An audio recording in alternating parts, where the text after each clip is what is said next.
ముంబై మహానగరంలో గత 2 రోజులుగా కురుస్తున్న భారీ వర్షాలు బీభత్సం సృష్టిస్తున్నాయి. ఈ నేపథ్యంలో ఎలివేటెడ్ ట్రాక్ పై నడిచే మోనో రైలు నిలిచిపోయింది. విద్యుత్ సరఫరాలో స్వల్ప అంతరాయం ఏర్పడింది.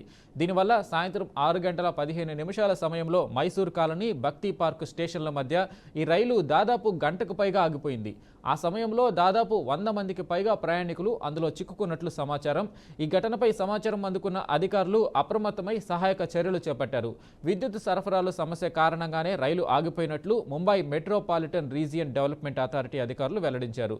తమ బృందాలు ఘటనా స్థలానికి చేరుకొని సమస్యను వీలైనంత త్వరగా పరిష్కరించేందుకు ప్రయత్నిస్తున్నట్లు తెలిపారు.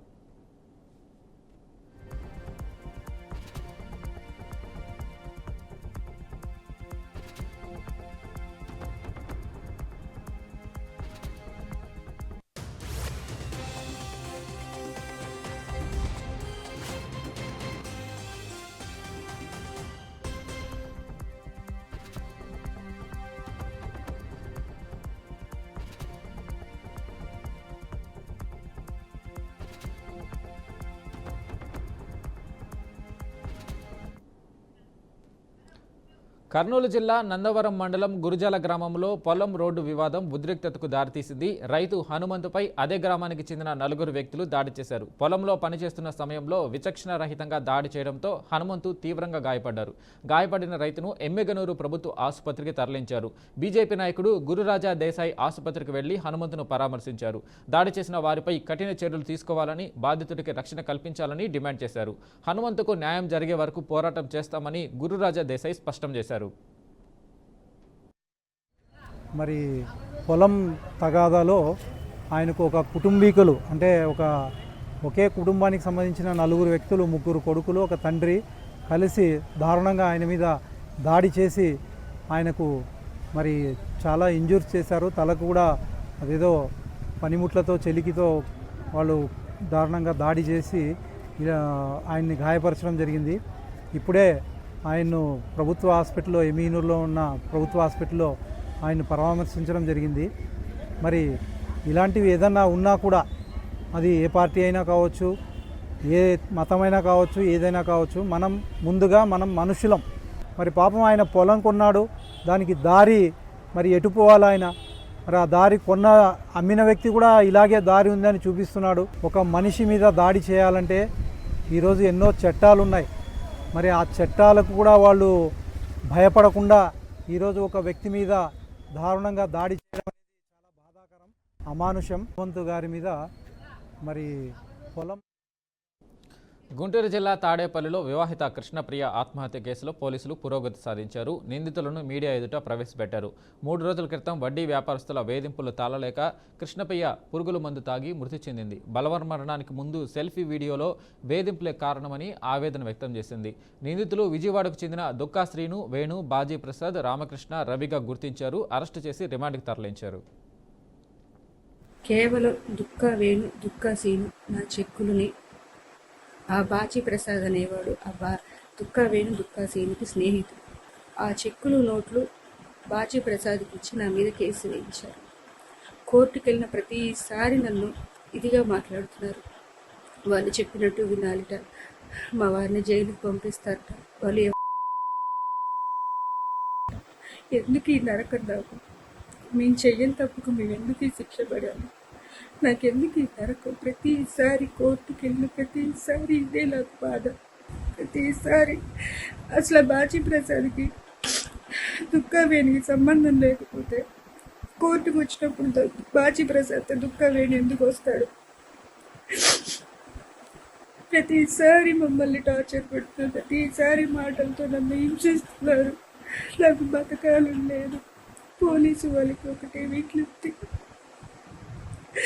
అసలు బాజీ ప్రసాద్ని పట్టుకుంటే దీని వెనుక ఉన్న కారణాలన్నీ వస్తాయి.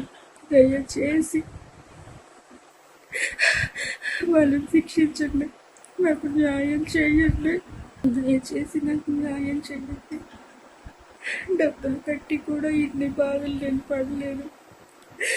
మా అత్తగారు మాకు ఇన్వెస్టిగేషన్లో తేలింది ఏంటంటే 2016 సంవత్సరంలో ఈ యొక్క చనిపోయిన ఎవరైతే కృష్ణప్రియ ఆమె ఈ నిందితుల దగ్గర నుంచి 50,000 రూపాయలు అప్పు తీసుకుంటే ఆ అప్పు తాలూకు సుమారు 15 లక్షల రూపాయలు ఇప్పటి వరకు వసూలు చేశారని చెప్పేసి, అలాగే ఈ వసూలు చేసే క్రమంలో ఆమెని శారీరకంగా తర్వాత మానసికంగా హింసించారనే విధంగా మా ఒక సెల్ఫీ వీడియో, ఒక సూసైడ్ నోట్ రాయడం జరిగింది. ఆ నోటు కూడా మేము దర్యాప్తులో సీజ్ చేయడం జరిగింది. ఆమె ఈ యొక్క వేధింపులు తట్టుకోలేక ఆమె తేదీ 14/8/2025 సుమారు 1 గంట సమయంలో మృతురాలు వాళ్ళ ఇంట్లోనే ఎలుకల పేస్ట్ తిని ఆత్మహత్య ప్రయత్నం చేసిన తర్వాత ఆమె చికిత్స పొందుతూ 15వ తేదీ ఆమె హాస్పిటల్లో చనిపోవడం జరిగింది. దీనికి సంబంధించినటువంటి పూర్తి దర్యాప్తు చేసి దానికి సంబంధించిన సాక్ష్యాలు సేకరించి, అలాగే ఈ యొక్క సూసైడ్ నోటు, సెల్ఫీ వీడియోలు అవి కూడా సీజ్ చేసి కోర్టుకు పంపించడం జరుగుతుంది. అందులో భాగంగా ఈరోజు వీళ్ళని 19/8/25 ఉండవల్లిలో వీళ్ళ 5 మందిని కూడా అరెస్ట్ చేసి ఈరోజు గౌరవ మ్యాజిస్ట్రేట్ ముందు హాజరుపరిచి వీళ్ళకి కేసులో పూర్తి సాక్ష్యాలు సేకరించి ఛార్జ్షీట్ వేసి వీళ్ళకి శిక్ష పడే విధంగా చేయడం జరుగుతుంది. ఈ కేసులో ప్రాథమిక దర్యాప్తులో మాకు ఇన్వెస్టిగేషన్లో తేలింది ఏంటంటే 2016 సంవత్సరంలో ఈ యొక్క చనిపోయిన ఎవరైతే కృష్ణప్రియ ఆమె ఈ నిందితుల దగ్గర నుంచి 50,000 రూపాయలు అప్పు తీసుకుంటే ఆ అప్పు తాలూకు సుమారు 15 లక్షల రూపాయలు ఇప్పటి వరకు వసూలు చేశారని చెప్పేసి, అలాగే ఏసీబీ అధికారులకు అవినీతి తిమింగలం చిక్కింది. వికారాబాద్ జిల్లా Tandur municipal revenue officer Bejju Ramesh 20,000 లంచం తీసుకుంటూ అడ్డంగా దొరికిపోయాడు. ఇంటి నెంబర్ కోసం వచ్చిన బాధితుడి నుంచి బెజ్జు రమేష్ డబ్బులు డిమాండ్ చేశాడు. ఏమి చేయాలో తెలియని బాధితుడు ఇర్షాద్ ఏసీబీని ఆశ్రయించాడు. దీంతో కార్యాలయంలో ఏసీబీ అధికారులు ఆకస్మికంగా తనిఖీలు చేశారు. లంచం తీసుకుంటుండగా revenue officer Bejju Ramesh red హ్యాండెడ్గా పట్టుకున్నారు. రమేష్ గారు అని చెప్పి సీనియర్ అసిస్టెంట్ ఉన్నారు, ఆయనను కలిసినాడు. ఆయన కలిస్తే ఆ సీనియర్ అసిస్టెంట్ గారు అప్లికేషన్ తీసుకొని దాంట్లో ఉన్న డీటెయిల్స్ అన్ని రాసుకొని మళ్ళీ అప్లికేషన్ రిటర్న్ ఇచ్చేసి, నేను చేసేస్తలే, నీకు ప్రాబ్లం లేదు అలాట్మెంట్, కానీ 15,000 రూపాయలు అవుతుంది అని చెప్పేసి ఆయన లంచం డిమాండ్ చేయడం జరిగింది. అయితే మరి 15,000 అంటే ఎక్కువ కదా, నేను అంత ఇచ్చుకోలేనంటే లేలే నువ్వు కాబట్టి కొంచెం ఇక్కడ లోకల్ వాస్తవ్యుడు కాబట్టి 15,000, అదే కొంచెం వేరే వాళ్ళు అయితే ఇంకా ఎక్కువ అడిగేటోండి అని చెప్పేసి ఆయనకి చెప్పడం జరిగింది. సో ఆ 15,000 రూపాయలు అతనికి ఇవ్వడం ఇష్టం లేక మమ్మల్ని అప్రోచ్ చేశారు. అప్రోచ్ చేస్తే మేము ఆయన ఇచ్చిన కంప్లైంట్ని నమోదు చేసుకొని కేసు రిజిస్టర్ చేసుకొని ఈరోజు ఆ 15,000 రూపాయలు అతను సీనియర్ అసిస్టెంట్ రమేష్ గారు తీసుకుంటుండగా రెడ్ హ్యాండెడ్గా పట్టుకోవడం జరిగిందండి. ఇప్పుడు ఈరోజు అరెస్ట్ ఫార్మాలిటీస్ అవన్నీ ఉంటాయి. దాని తర్వాత ఇందులో ఇంకెవరైనా ఇన్వాల్వ్మెంట్ ఉందా అన్న కోణంలో కూడా మేము దర్యాప్తు చేస్తున్నాము. ఇప్పుడు ఈ విషయంలో ఎవరైనా కానీ డిమాండ్ చేస్తే ఏదైనా గవర్నమెంట్ ఆఫీస్లో పనిచేసే వాళ్ళు ఎవరైనా కానీ చేయాల్సిన పనిని చేయనికి డబ్బులు డిమాండ్ చేస్తే 1064 టోల్ ఫ్రీ నెంబర్కి కాల్ చేసి మాకు కంప్లైంట్ చేయాల్సిందిగా కోరుతున్నాం. డబ్బుల రూపంలోనే కాకుండా సెల్ ఫోన్ ఇప్పమన్నా కూడా, లేకపోతే ఏదైనా వస్తువుల రూపంలో కూడా ఏది డిమాండ్ చేసినా కూడా అప్రోచ్ చేయొచ్చు, కంప్లైంట్ చేయొచ్చు. కృష్ణా జిల్లా గన్నవరం నియోజకవర్గం చిక్కవరం గ్రామ శివారు చింతగుంటలో సంచలనం రేపిన ఘటన ఆలస్యంగా వెలుగులోకి వచ్చింది. చింతగుంట వాసి డోలా లక్ష్మణ్ కుమార్ ఈ నెల 10న హార్ట్ అటాక్తో మరణించారని మొదట సమాచారం వచ్చినా అది హత్య అని తల్లిదండ్రులు ఆరోపిస్తున్నారు. భార్య బిందుకు మరో వ్యక్తితో సంబంధం ఉందని, ప్రేమికుడితో కలిసి భర్తను చంపిందని ఆవేదన వ్యక్తం చేశారు. దీనిపై రీపోస్టుమార్టం చేయాలని లక్ష్మణ్ కుమార్ తల్లిదండ్రులు అధికారులను ఆశ్రయించారు.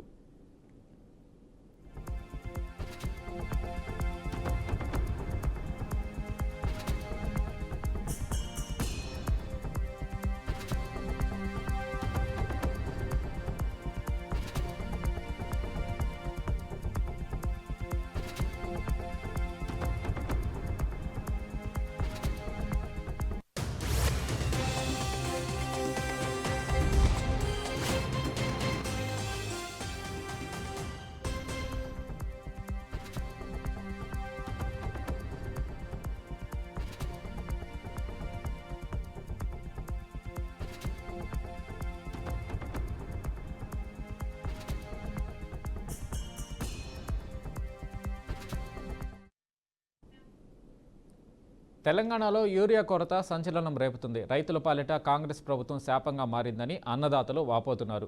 వర్షంలో తడుస్తూ యూరియా కోసం పడిగాపులు కాస్తున్నామన్నారు. యూరియా కోసం క్యూ లైన్లో పాస్బుక్లు, ఆధార్ కార్డులతో మహిళలు సైతం నిల్చోవడం అందరినీ కలిసివేసింది. రాష్ట్రంలో పరిస్థితి ఇలా ఉంటే తెలంగాణ రైతాంగం ఎదుర్కొంటున్న యూరియా సమస్యను పరిష్కరించాలంటూ పార్లమెంట్ ఆవరణలో రాష్ట్ర కాంగ్రెస్ పార్టీ ఎంపీలు ఆందోళనకు దిగారు. వారితో పాటు కాంగ్రెస్ అగ్ర నాయకురాలు ప్రియాంక గాంధీ నిరసనలో పాల్గొన్నారు. కేంద్ర ప్రభుత్వం తెలంగాణ రైతులపై వివక్ష చూపిస్తుందని ఆరోపించారు. తెలంగాణకు న్యాయంగా దక్కాల్సిన యూరియాను సరఫరా చేయకుండా తెలంగాణ రైతాంగాన్ని ఇబ్బంది పెడుతున్నారని ఎంపీలు మండిపడ్డారు. యూరియాను బీజేపీ పాలిత రాష్ట్రాలకు దారి మళ్లిస్తున్నారని కాంగ్రెస్ పార్టీ ఆరోపించింది.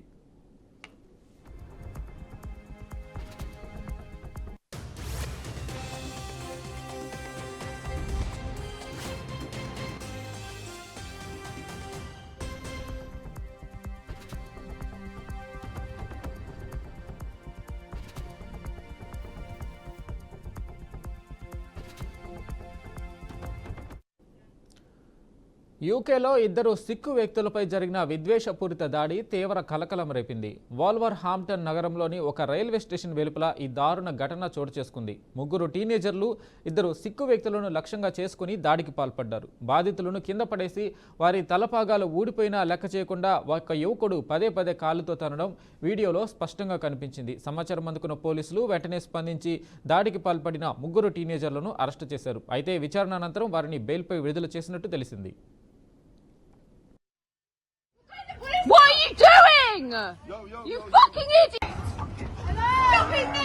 These two men have just got beaten up by these white men. These white men have just done this to these two men. What are you doing? You fucking idiots! What are you doing? That was all recorded, you dickheads! These two men have just got beaten up by these white men. These white men have just done this to these two men. What are you doing? You fucking idiots! What are you doing? Bharat China మధ్య నెలకొన్న ఉద్రిక్తతల సడలింపు దిశగా కీలక ముందడుగు పడింది. China విదేశాంగ మంత్రి వాంగ్ యీ మంగళవారం న్యూఢిల్లీలో ప్రధానమంత్రి నరేంద్ర మోడీతో సమావేశమయ్యారు. ఇరు దేశాల మధ్య ద్వైపాక్షిక సంబంధాలను బలోపేతం చేయడం, వివాదాస్పద అంశాలను సామరస్యంగా పరిష్కరించుకోవడంపై ఈ భేటీలో ప్రధానంగా చర్చించినట్టు తెలుస్తుంది.